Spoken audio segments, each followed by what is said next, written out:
बटा। अरे जानत ना हो कहाँ जाइला। सुना बोला। राजा माई के अपने समझाए जइहा।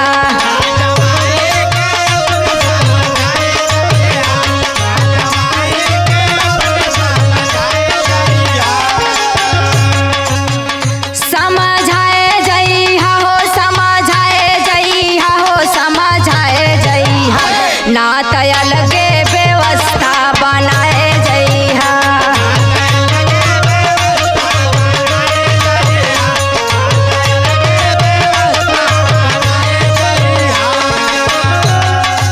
सुनत हवा कि ना?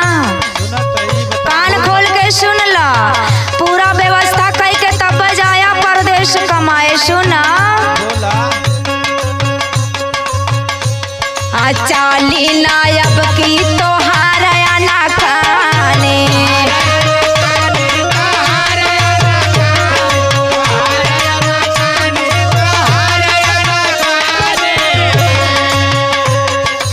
अब नाही साहब के हुक्म ना माने।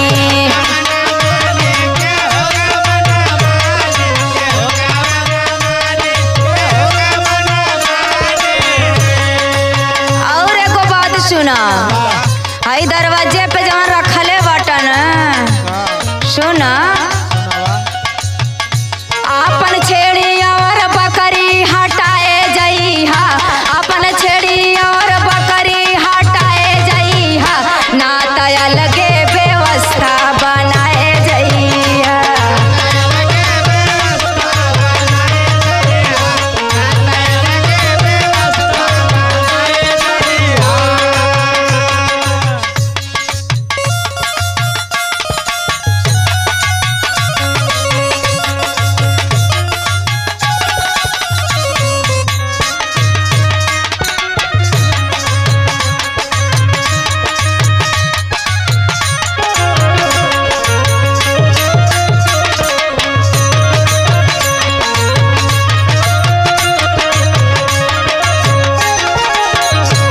देखो एकदम की पूरा व्यवस्था बनाए के जा।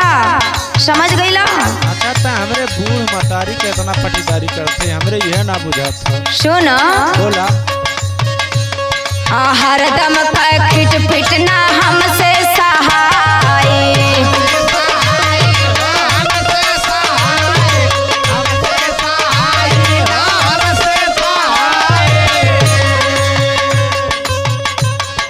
झगड़ा करनी तोहार रोज माए।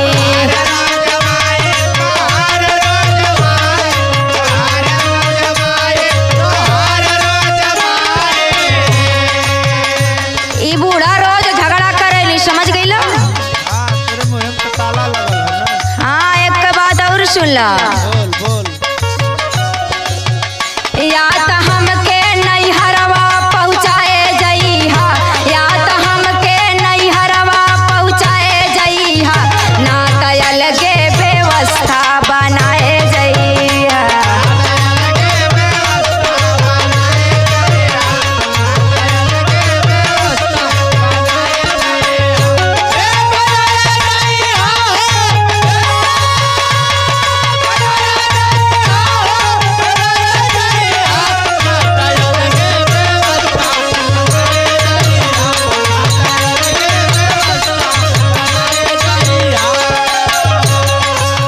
हाथ जोड़ के विनती करत बाटी। समझ गईला? सुना सुनावा और तोहार विनती का हम सुनत है। सुनिला बाला मुआ हमार तोहसे अरजी।